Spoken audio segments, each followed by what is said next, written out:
Ce qui arrive dans le ciel n'est pas une simple pleine lune. Le 28 août à 6h18 très exactement, on va pas avoir juste une pleine lune sous le signe bien sûr fascinant et intuitif du poisson, mais on va être aussi accompagné de notre éclipse lunaire. Alors ce qu'il faut savoir, c'est que quand il y a une éclipse qui vient se mêler, les énergies elles vont être décuplées bien normalement. L'axe entre la Vierge et le poisson va venir bousculer nos certitudes.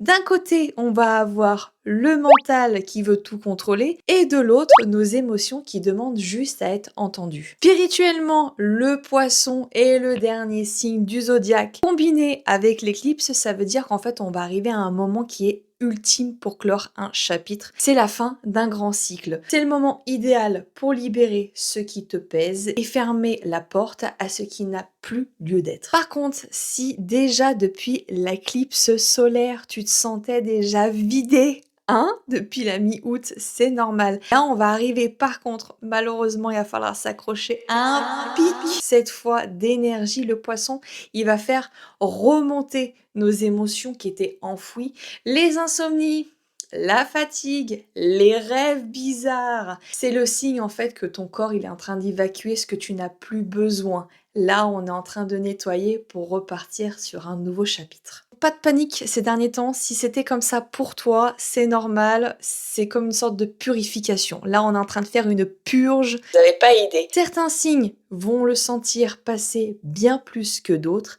Pense à t'abonner pour ne pas rater la partie 2 où je te détaille les signes les plus impactés.